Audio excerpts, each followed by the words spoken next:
Estás escuchando La Tarde con Cristina, Cadena COPE.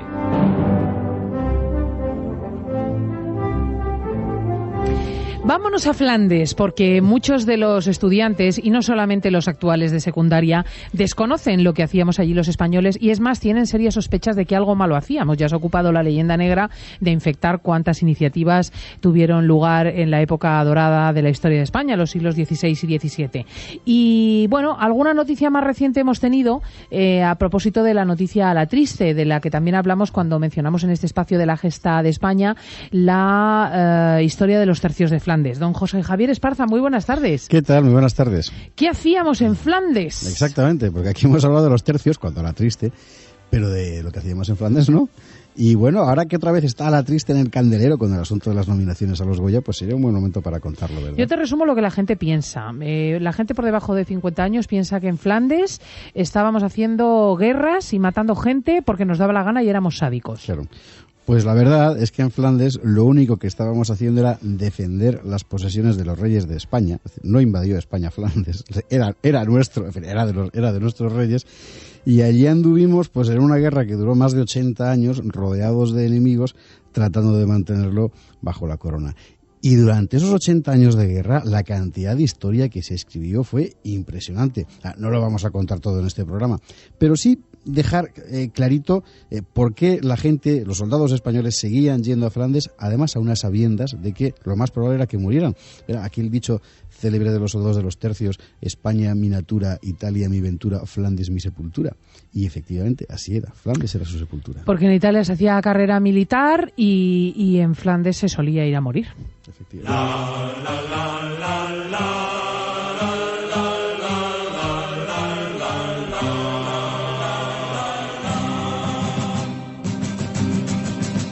Wir zogen in das Feld, wir zogen in das Feld, da hätten wir weder Säcke noch Geld,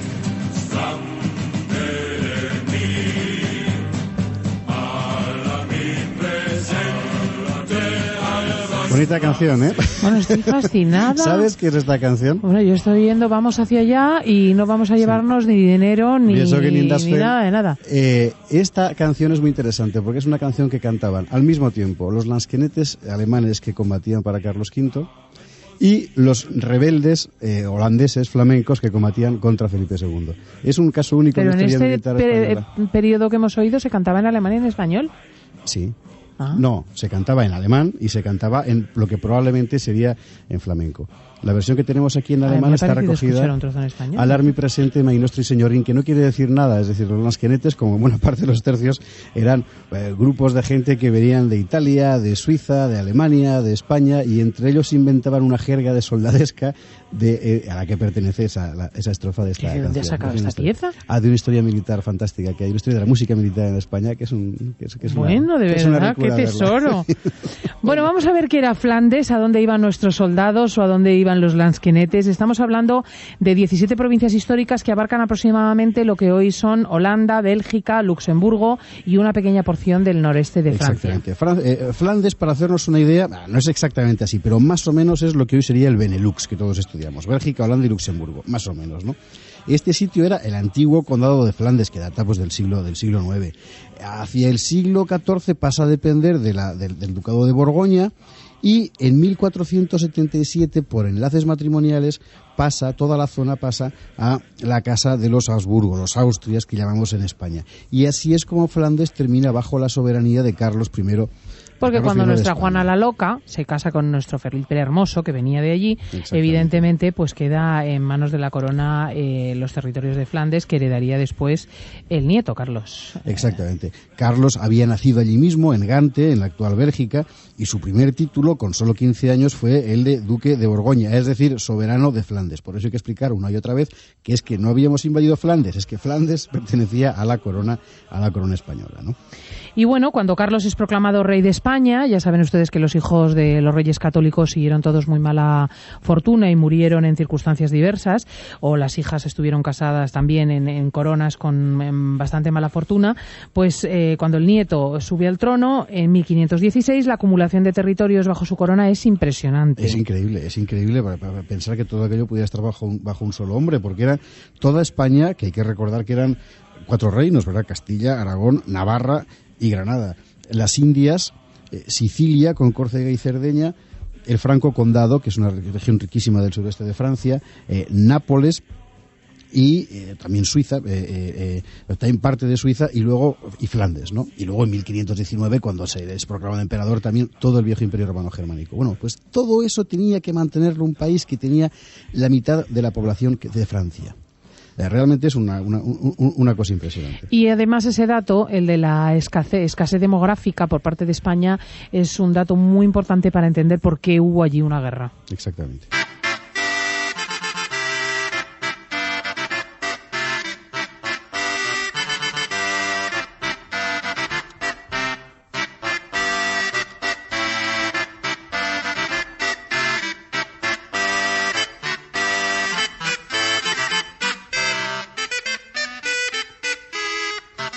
Por favor, que puedes dejar de bailar. ¿Qué es?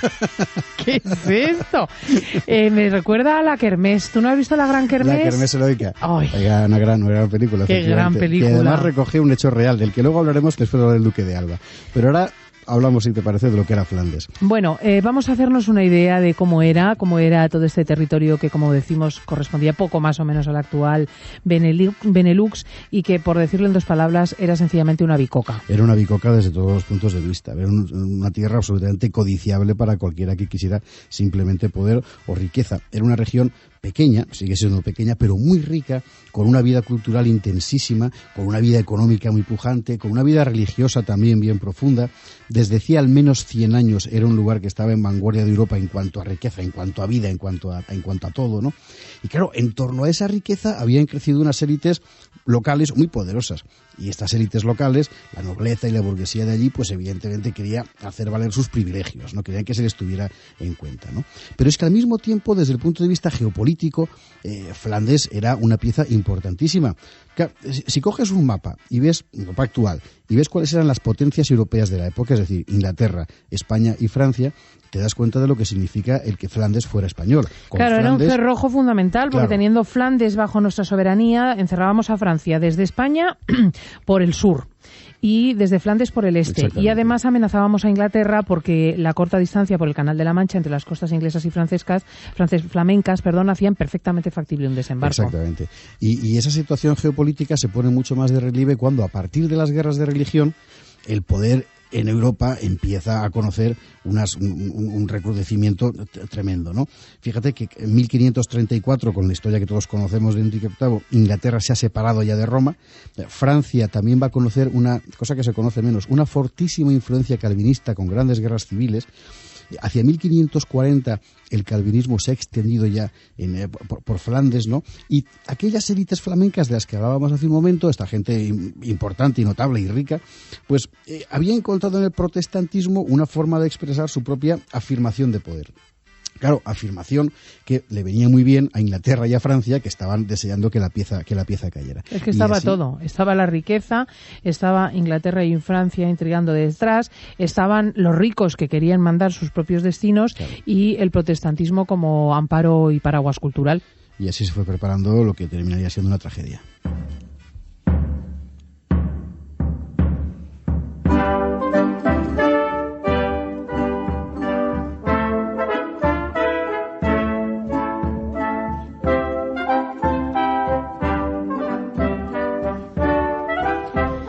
Mientras gobernó Carlos, Flandes apenas planteó problemas. Los flamencos, que lo habían visto nacer y crecer en Gante, consideraban que era su rey natural, y aunque hubo algunos tumultos protagonizados por los calvinistas, pues él los reprimió sin mayores consecuencias.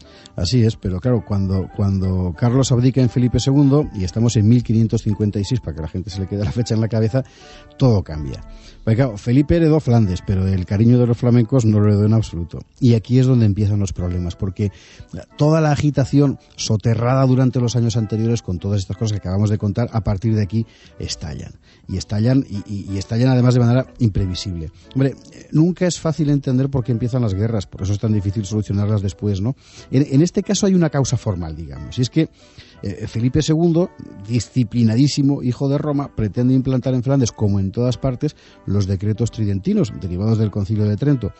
Unos decretos que, entre otras cosas, implicaban reducir la libertad religiosa. Y, evidentemente, a los protestantes esto pues no les hacía mucha gracia. Pero, además, la nobleza local estaba muy irritada porque Felipe II quería reducir más que reducir, fragmentar, sí, las 3 grandes diócesis que había en Flandes por 16 diócesis obispales, lo cual significaba que el prestigio, el poder y las prebendas vinculadas a cada uno de estos obispados iba a ser muchísimo menor, y la nobleza local no le hacía ninguna gracia verse convertidos, que sus obispos fueran de segunda, por así decirlo, ¿no? Y había un trasfondo económico desfavorable que suele azuzar mucho las guerras, sí, porque el conflicto bélico entre Suecia y Dinamarca había cerrado todos los mercados del este, los mercaderes estaban quebrando, los alimentos comenzaban a escasear y había insatisfacción entre la población. Y los calvinistas la azuzaban, echaban la culpa de la insatisfacción pues a los españoles y a Felipe II, y además, ya hemos dicho, Inglaterra y Francia azuzando. Así que la cosa era inevitable.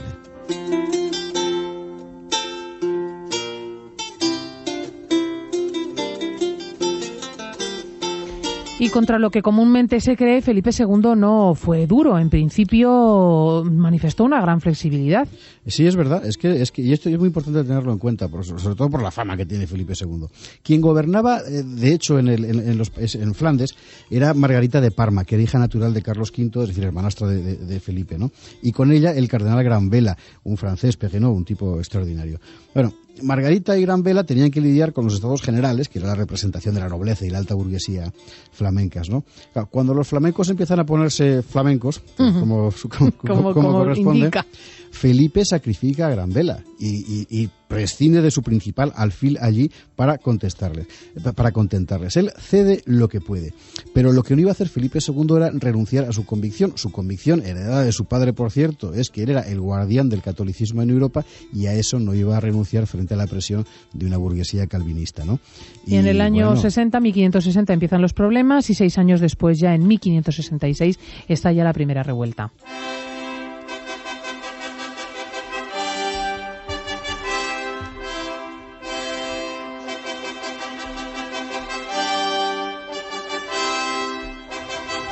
¿Cuál es el primer acto de esta revuelta? Pues la llamada rebelión de los iconoclastas. Los calvinistas atacan y saquean centenares de iglesias católicas, queman imágenes y asesinan a un montón de religiosos. Y detrás de esta rebelión de los iconoclastas, porque destruyen imágenes, son iconoclastas, ya se empieza a formar el Frente Antiespañol. Políticamente, el Frente Antiespañol. La cabeza de la rebelión es un personaje decisivo, Guillermo yo diría de Orange. Porque no sé si es decir de Orange o de Orange, Guillermo de Orange, llamado Guillermo el Taciturno, en la figura de Guillermo se van a concentrar todas las expectativas, frustraciones y ambiciones de la burguesía flamenca. Y fíjate, junto a Guillermo, 2 personajes, 2 nobles que habían prestado enormes servicios a España, que son los condes de Egmont y Hornes. Los 2 habían peleado para España. Egmont concretamente brilló en la batalla de San Quintín, pero eran de allí, la nobleza de allí era más, presionaba más, era más fuerte, y Guillermo, al fin y al cabo, era el noble más poderoso. Fíjate que tanto Carlos I como luego Felipe II habían confiado en Guillermo de Orange para que fuera, por así decir, el representante de la corona en Flandes. Aunque era de formación protestante, Guillermo, bueno, los reyes eran muy sensibles al hecho de que fuera, ya digo, el noble más poderoso. Pero bueno, Guillermo tenía sus propios planes y va a terminar convirtiéndose en el peor enemigo de España. Y va además a desatar la enemiga de un sector social muy peligroso, en realidad una suerte de piratas, los llamados mendigos del mar. Sí, que al principio no eran mendigos, al principio eran solo calvinistas. Es una anécdota de corte, se presentan allí los burgueses calvinistas, y uno de los consejeros de Margarita de Parma dice: parecen mendigos que en la lengua de allá se decía gue. Bueno, pues a partir de ahí ellos, en un gesto de rebeldía, toman el nombre de mendigos, y cuando son, después de la rebelión de los iconoclastas, expatriados, montan cuadrillas de piratas que se llamarán los mendigos del mar. Estos mendigos del mar van a conseguir, gracias a Guillermo, por parte de Inglaterra, permiso para atacar lo que quieran. Realmente va a ser una guerra de corso patrocinada por Guillermo de Orange y amparada por Inglaterra contra la corona española. Y que además es una guerra civil, porque es una guerra civil entre los flamencos protestantes y los flamencos católicos. Todos ellos amparados en la corona española y todos ellos oriundos de ese territorio. Felipe II reacciona con la famosa política de pacificación que incluye dos acciones complementarias. Una intervención militar a cargo del duque de Alba y un anuncio de un viaje personal del rey a los Países Bajos que nunca se producirá. El rey nunca irá, efectivamente, pero Alba sí que va. Y además Alba es quien lleva ya los tercios, fíjate, porque hasta ese momento quienes se habían peleado no eran españoles. De las tropas de la corona eran sobre todo alemanes, suizos e italianos. Y bueno, y autóctonos, sobre todo valones, ¿no? Y los rebeldes también. Los rebeldes no eran solo flamencos, eran sobre todo mercenarios alemanes, como estos que hemos ido a cantar al principio, ¿verdad? La llegada de los tercios lo cambia todo. El viaje por mar se ha hecho muy complicado, como hemos visto, por los mendigos del mar. Entonces Alba decide llevarse a los tercios desde Italia, a través de lo que se llamará a partir de ese momento el Camino Español, que es un camino que sube desde Italia a través de Suiza, Franco Condado, hasta llegar a los Países Bajos. Y bueno, debió de ser un espectáculo. La famosa Kermés Heroica arranca precisamente de una de estas historias. Y fíjate, hay un testimonio histórico muy interesante. Hay un personaje del siglo XVI, Pierre de Bourdeille, abad de Brantôme, que era francés pero muy admirador de lo español y que mandó unas memorias a la reina Margarita de Valois, a la reina de Francia, a la reina Margot, en la que le describía cómo fue la salida de los soldados españoles de Alba y por qué fueron soldados españoles los que Alba quiso llevar. Imagínate cómo pudo leerlo la reina.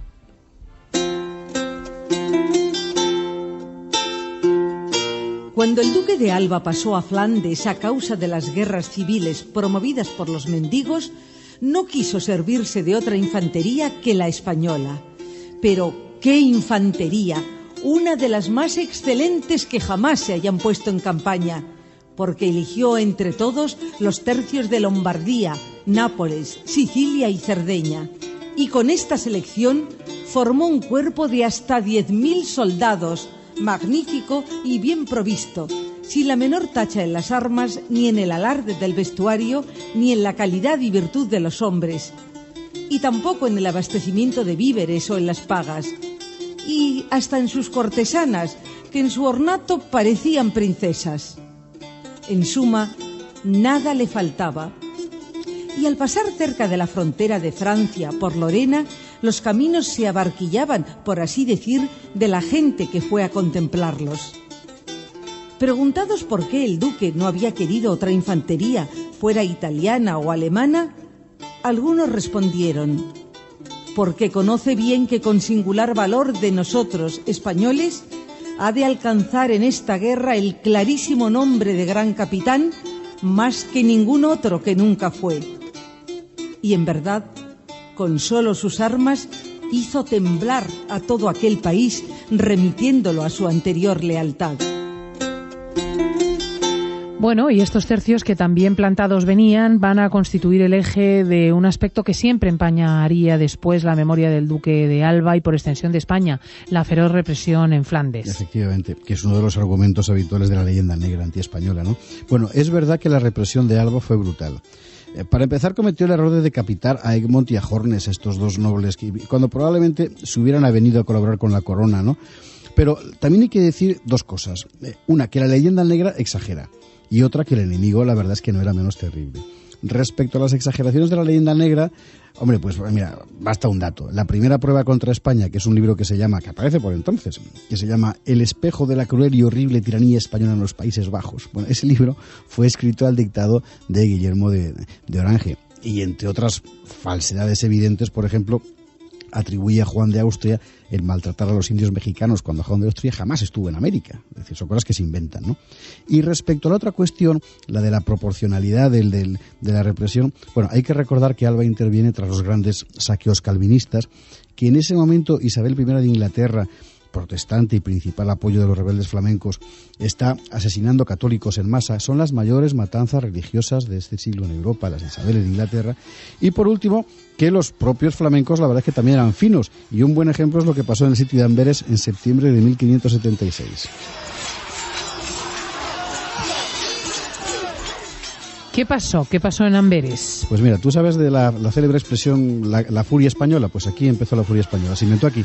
Pues ocurrió que el gobierno de Flandes había pedido a los Estados Generales, a la representación de la nobleza y tal, un impuesto para pagar a los tercios, porque si no se iban a motinar. Y los Estados Generales, que estaban ya en rebelión, lo que hicieron fue aprobar ese impuesto, pero no para pagar a los tercios, sino para unirse a los rebeldes. Y de paso declaró fuera de la ley a los soldados españoles, lo cual equivalía a condenar a muerte a todos porque los declaraba fuera de la ley, ¿no? Bueno, los tercios, claro, cuando se enteraron de aquello, se buscaron refugio en Amberes, en la ciudadela de Amberes. Los rebeldes los sitiaron, sobre todo mercenarios alemanes, y los españoles, pues en un cabreo, rompieron el cerco, se lanzaron a pasar a cuchillo a las tropas alemanas y de paso a buena parte de la población. Y de aquí data la expresión furia española. Mira. Ya, fíjate.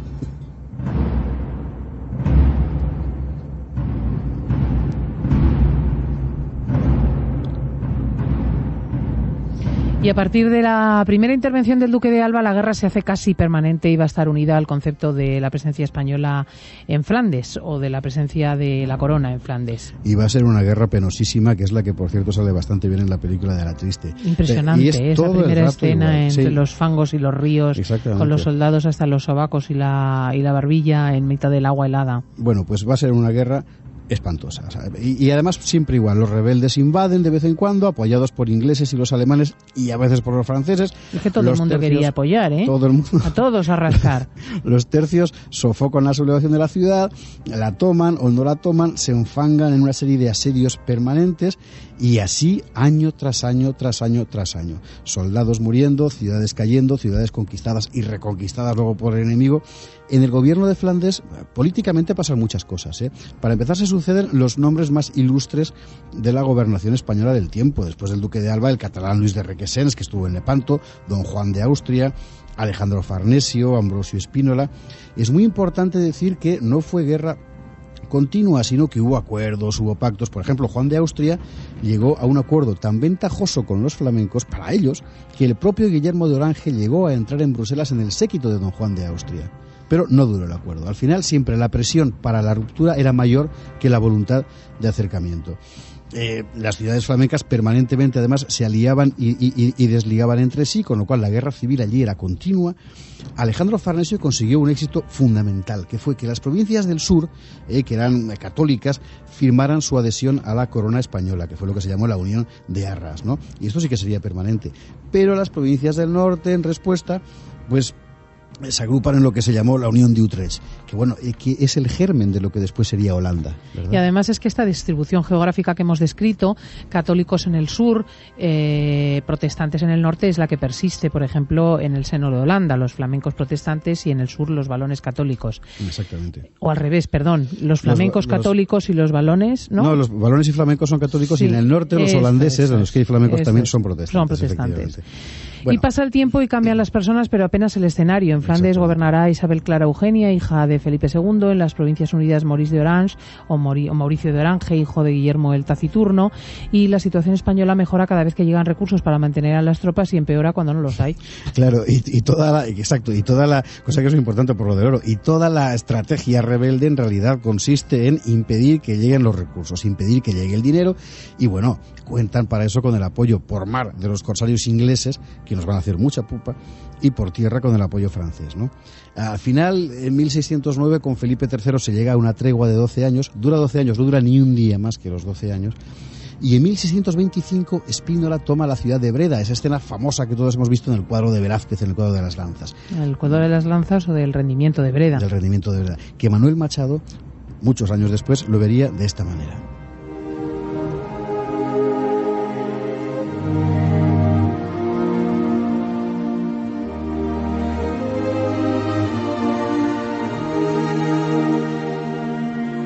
Es la guerra, humo y sangre, la que hizo campo de pelear esta campaña, la que abrió este sendero, la que baña de rojo el holandés cielo plomizo. Sobre este campo blando invernizo, llano paisaje, fondo de la hazaña, la gloria flota militar de España al viento de la suerte, tornadizo. Arde en el fondo Breda, su alegría oculta el vencedor, y el pecho fuerte del vencido devora su amargura. Humana flor de eterna lozanía, por encima del odio y de la muerte, la sonrisa de Spínola fulgura. Es muy hermoso el poema porque, de hecho, recoge perfectamente ese gesto tan humano con el que Velázquez pintará a Spínola sosteniendo el brazo del derrotado, de Justino de Nassau. Se trataba de evitar humillaciones sobre los flamencos y todavía se confiaba en la reconquista. Porque la corona aún confiaba en una reconquista, pero el hecho es que la victoria de Breda no decidió en absoluto el conflicto y llegó un momento en que las arcas españolas no podían más. El oro había llegado de América, había pasado de puntillas por España, que estaba completamente exhausta y se había ido directamente a Flandes sin ningún resultado. Así que la corona llega a la conclusión de que no se puede reconquistar ya las provincias separadas del norte. Lo que pasa es que al mismo tiempo los rebeldes del norte están en la misma tesitura. Comprueban ya después de 80 años de guerra que jamás van a poder conquistar las provincias españolas del sur. Así que, claro, es que los flamencos y varones católicos no quieren nada con los calvinistas del norte, ¿no? Bueno, al final la paz era casi tan inevitable como lo fue en su día la guerra, y el 30 de enero de 1648 se firma la paz de esta guerra de Flandes, una guerra que duró 80 años.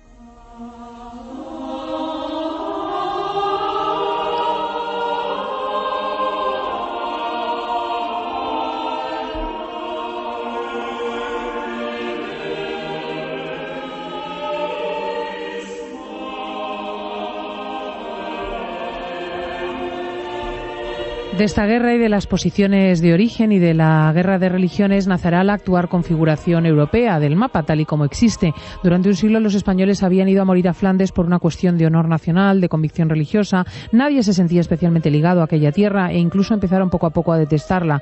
Pero miles de soldados siguieron acudiendo a los tercios sencillamente porque aquello tocaba, porque era patrimonio de nuestros reyes y había que estar allí. Y así se escribió otro gran capítulo de la gesta nacional. Exactamente. Y luego, la verdad es que el otro Flandes siguió siendo español. El otro Flandes, el católico, el del sur, de flamencos y balones, que es el Flandes de Rubens y el barroco, seguiría siendo español hasta 1714. Cuando cambia aquí la dinastía, tras la guerra de sucesión, pasa a los Habsburgo de Austria. Ya no claro, aquí ya se establecen los Borbones, ya no toca esa relación con Centro Europa, y de este núcleo del sur nacerá un siglo después lo que hoy conocemos como Bélgica, y que efectivamente sigue tan enraizado en el catolicismo. Sí, señora. Pues esto hacíamos en Flandes, defender nuestros territorios. Esto duró 80 años de guerras crudelísimas, y esto definió después lo que serían Holanda, con sus flamencos y sus balones, y la Bélgica católica e incluso el norte de Francia. Muchísimas gracias, José Javier Esparza. Hasta la semana que viene.